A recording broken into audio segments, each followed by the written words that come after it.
రేపు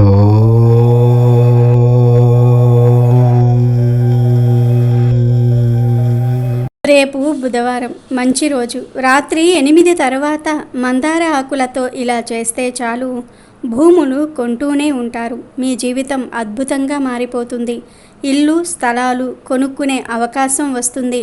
చాలామంది ఇల్లు కొనుక్కోవాలని లేదా భూములు కొనుక్కోవాలని ఎంతో ఆశపడుతూ ఉంటారు. కానీ ఎంత కష్టపడినా కొనలేరు.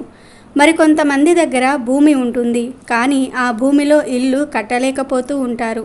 కొంతమంది భూమిని అమ్మేయాలి అనుకుంటారు, కానీ ఎంత ప్రయత్నించినా ఆ స్థలం అమ్ముడుపోదు. ఇలా భూములు ఇల్లు కొనటంలో అమ్మటంలో సమస్యలు ఉన్నాయని బాధపడేవారు బుధవారం రోజు మందార ఆకుతో ఒక పరిహారం చేస్తే చాలు, భూములు ఇళ్ల విషయాలలో ఉండే ఆటంకాలన్నీ కూడా పోతాయని పండితులు చెప్తూ ఉన్నారు.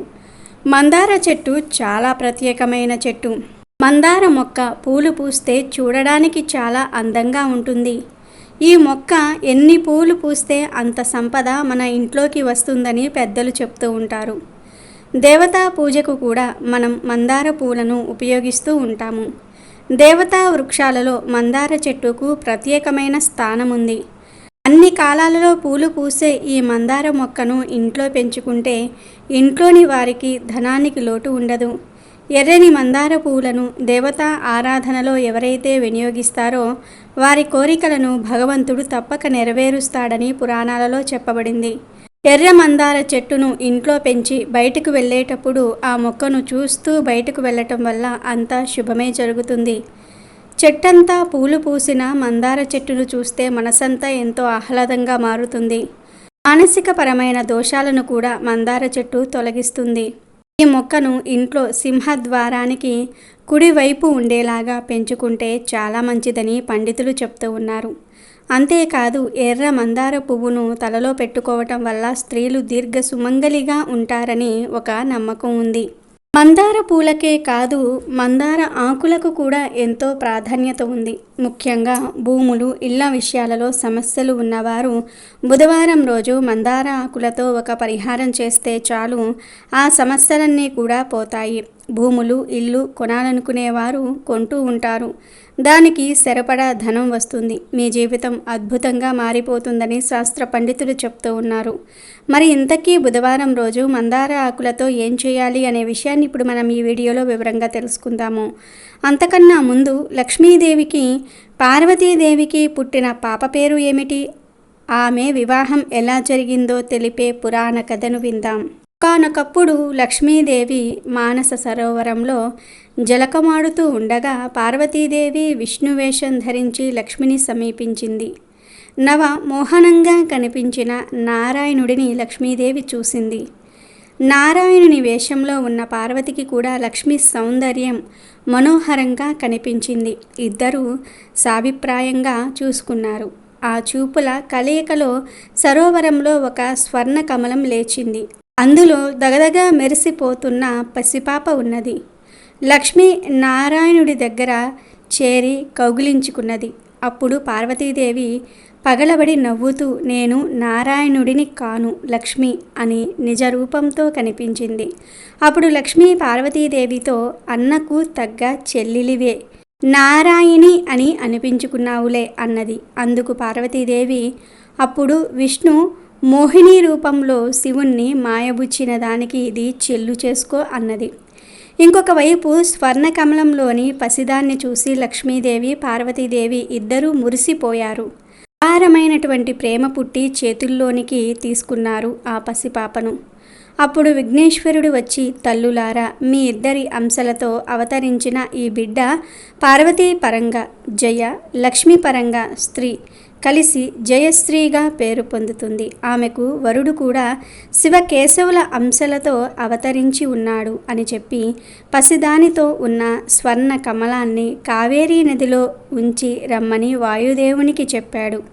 వాయుదేవుడు అలాగే జయశ్రీని కావేరీ నదికి చేర్చాడు. దక్షిణ ప్రాంతాన్ని పాలించే చక్రవర్తి స్వర్ణ కమలంలో కనిపించిన బాలికను వరప్రసాదంగా లభించిన పుత్రికగా తీసుకుని వెళ్ళి నామకరణ మహోత్సవం జరిపించుతూ ఉండగా ఆకాశవాణి ఈ పాపకు జయశ్రీ అని పేరు పెట్టండి అని పలికింది. చక్రవర్తి కూడా ఆ పేరే పెట్టాడు. తరువాత జయశ్రీ కుమారిగా పెరిగి ముల్లోకాల్లో తనంతటి సౌందర్యవతి సాహసవంతురాలు ఉండదు అనిపించుకున్నది. జయశ్రీకి రాజభవనం కంటే ప్రకృతి సౌందర్యంతో నిండి ఉండే అరణ్యాల్లో నివసించటమే ఇష్టంగా ఉండేది. విల్లుమ్ములు ధరించి వన్యమృగాలను అదుపులో ఉంచుతూ తిరుగుతూ ఉండేది. ఇంకొక వైపు హరిహరాంశలతో స్వామి అనే ఒక అబ్బాయి అవతరించాడు.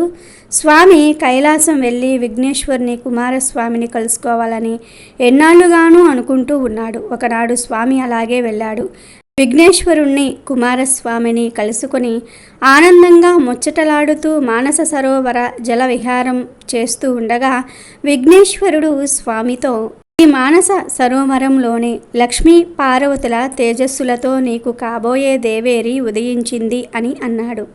స్వామికి కుతూహలం కలిగినా అణుచుకున్నాడు. స్వామి కొంతకాలం అక్కడ గడిపి వెళ్ళబోతూ ఉన్నప్పుడు విఘ్నేశ్వరుడు స్వామితో, స్వామి, మాకంటే పెద్దవాడివైన నీవు బ్రహ్మచారిగా ఉండటం బాగాలేదు, సత్వరంగా నీకు కళ్యాణం తప్పదు అన్నాడు. తరువాత కుమారస్వామి విఘ్నేశ్వరుడు స్వామికి ఘనంగా వీడ్కోలు ఇచ్చారు. స్వామి నిజ నివాసానికి చేరుకున్నాడు. ఒకనాడు స్వామి వినోదంగా పెద్ద పులి మీద స్వారీ చేస్తూ అరణ్యంలో తిరుగుతూ ఉండగా పులిని కదలనివ్వకుండా చుట్టూరా బాణాలు రివ్వున నాటుకున్నాయి. స్వామి బాణాలు వచ్చిన దిశగా కోపంగా చూశాడు. కోపం పటాపంచలయ్యింది. ఎందుకంటే అక్కడ విల్లుమ్ములతో టీవీగా నిల్చుని చిరునవ్వు విసిరిన జయశ్రీ కనిపించింది. స్వామి గుండెల్లో ఆ చూపులు బాణాల్లాగా గుచ్చుకున్నవి. స్వామి అంతర్ధానమయ్యాడు. జయశ్రీకి స్వామిని గురించి విఘ్నేశ్వరుడు కలలో అదివరకే చెప్పి ఉన్నాడు. జయశ్రీ అతని కోసమే అరణ్యాల్లో తిరుగుతున్నది. నారాయణుడి ఆదేశంతో చక్రవర్తి జయశ్రీకి స్వయంవరం ఏర్పాటు చేశాడు. రాజాది రాజులుగా మారు రూపాలతో ఇంద్రాది దేవతలు కూడా వచ్చారు. స్వామి ఒక సాధారణ శబర యువకుడి రూపంతో విల్లుమ్ములు ధరించి పెద్ద నల్లని కుక్కను వెంటబెట్టుకొని వచ్చాడు. రాజాది రాజులు టీవీ ఒలకబోస్తూ శబర యువకుణ్ణి, అతని పెంపుడు కుక్కను ఎగతాళి చేశారు. స్వామి సింహద్వారానికి అడ్డంగా అందరినీ కారాగారంలో బందీలు చేసినట్లుగా కుక్క మీద కూర్చున్నాడు. కుక్క పెద్ద పులిగా మారింది. భయంకరంగా గాండ్రుమన్నది. జయశ్రీ స్వామిని గుర్తించి చరచరా వచ్చి వరమాల వేసి వరించింది. స్వామి జయశ్రీని పులి మీద ముందు కూర్చుండబెట్టుకున్నాడు. దేవతలకు కోపం వచ్చింది. శబర యువకుని మీద ఊకుమ్మడిగా విరుచుకుపడి ఆయుధాలు తీశారు. స్వామి విల్లుమ్ములు తీసి అందర్నీ ఎదుర్కొన్నాడు. అతని బాణ ప్రయోగ ధాటికి దేవతలు చల్లా చెదురై నిజ రూపాలతో అస్త్రాలు ప్రయోగించారు. స్వామిని ఎలాంటి అస్త్రము తాకలేకపోయింది. ఇంద్రుడి వజ్రాయుధం కూడా పనికి మాలినది అయ్యింది. అప్పుడు స్వామి తన నిజరూపంతో హరిహర స్వామిగా సాక్షాత్కరించాడు. దేవతలు చేతులు ఎత్తి నమస్కారాలు చేశారు. శరణం స్వామి అన్నారు. స్వామి జయశ్రీల కళ్యాణం దేవాది దేవతల మధ్య మహావైభవంగా జరిగింది. జయశ్రీతో స్వామి నిజ నివాసానికి వెళ్ళాడు. ఆ విషయంలోనికి వస్తే ఇల్లు భూములు కొనుక్కోవాలని ఆశపడేవారు బుధవారం రోజు రాత్రి 8 తర్వాత చక్కగా 2 మందార ఆకులను తీసుకోండి. ఈ మందార ఆకులను రాత్రిపూట కొయ్యకూడదు. పగటి పూటే కోసి దాచి ఉంచుకోండి. రాత్రి 8 దాటిన తర్వాత ఆ మందార ఆకులను తీసుకోండి. ఆ మందార ఆకులను ఒక్కదానిపై ఒకటి ఉంచి ఆ 2 మందార ఆకులను పూజ గదిలో గణపతి ఫోటో ముందు పెట్టండి. తర్వాత ఈ ఆకుల మీద కొంచెం బెల్లం పెట్టండి. అంటే ఆ ఆకుల మీద పట్టినంత బెల్లం పెట్టండి. ఆ తర్వాత బెల్లం మీద కొన్ని ధనియాలను కూడా వేయండి. 1 స్పూన్ ధనియాలు వేస్తే సరిపోతుంది. ఇలా వేసిన తర్వాత ఆ మందార ఆకును అలా కదవకుండా వదిలేసి కొబ్బరి నూనెతో దీపం వెలిగించండి. మీ కోరికను దృఢంగా దేవుడికి చెప్పుకోండి.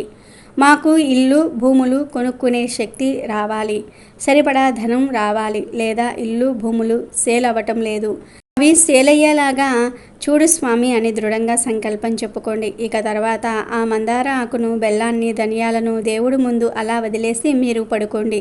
మళ్ళీ మరునాడు ఉదయం స్నానం చేసిన తర్వాత పూజ గదిలోనికి వెళ్ళి మందార ఆకును బెల్లంను ధనియాలను తీసుకుని వెళ్ళి ఎక్కడైనా సరే భూమిలో పాతి పెట్టేయండి.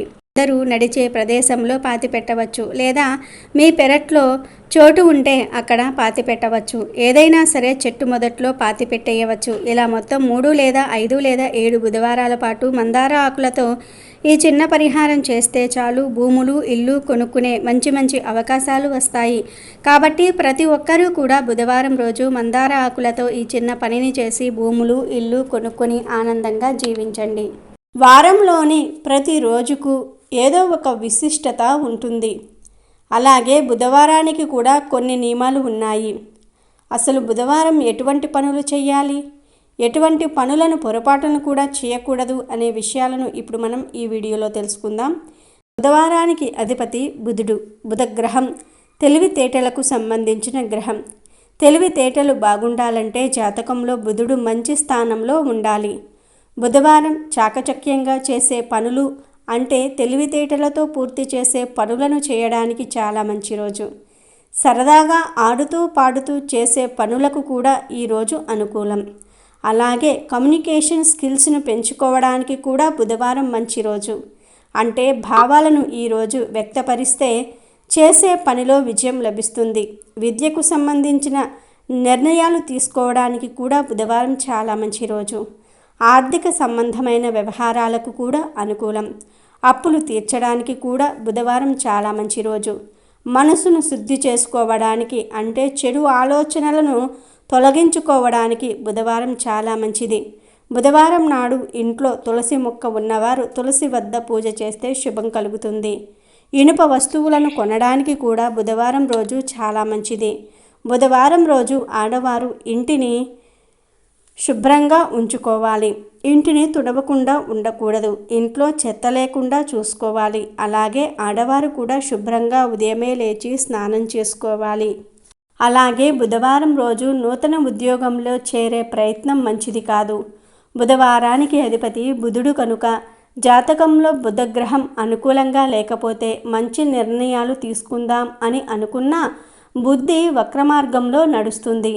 బుధగ్రహ దోషాలు పోవాలంటే బుధవారం తులసి పూజ చేసి విష్ణు సహస్రనామాలను పారాయణ చేయాలి. బుధవారం రోజు పెసలు, ఆకుపచ్చ కూరలను లేదా ఆకుపచ్చ అరటి పళ్లను ఆవుకు తినిపిస్తే శుభం జరుగుతుంది. జాతకంలో బుధుడు బాగున్నా బాగోలేకపోయినా బుధవారం రోజు ఎవ్వరూ కూడా పెసరపప్పుతో చేసిన పదార్థాలను స్వీకరించకూడదు. జాతకంలో బుధగ్రహం అనుకూలంగా లేనివారు పొరపాటున కూడా పెసలుతో చేసిన పదార్థాలు తినకూడదు. తింటే వారి సమస్యలు మరింత పెరుగుతాయి. అలాగే బుధవారం రోజు పొరపాటున కూడా సాయంత్రం సంధ్యా సమయంలో నిద్రించకూడదు. గోర్లు, వెంట్రుకలు కత్తిరించకూడదు. అలాగే బుధవారం రోజు ఉత్తర దిక్కు వైపు ప్రయాణం చేయకూడదు. బుధవారం రోజు విష్ణుమూర్తిని ఆరాధించాలి. మద్యం, మాంసాన్ని తినకూడదు. బుధవారం రోజు నల్లని రంగు దుస్తులు ధరించకూడదు. ధరిస్తే మానసిక మరియు శారీరక బాధలు పెరుగుతాయి. ఈరోజు కొత్త నల్ల రంగు బూట్లను కూడా ధరించకూడదు. అలాగే బుధవారం రోజు రాత్రి సమయంలో పెరుగుని ఎవ్వరికీ దానంగా ఇవ్వకూడదు. ముఖ్యంగా స్త్రీలు ఈరోజు తులసిని తప్పనిసరిగా పూజించుకోవాలి. బుధవారం రోజు పచ్చని రంగులో ఉండే ఆకుకూరలను తింటే బుధుడి అనుగ్రహం కలుగుతుంది కనుక బుధవారం రోజు ప్రతి ఒక్కరూ కూడా ఈ చిన్న నియమాలను పాటించండి. శుభ ఫలితాలను పొందండి.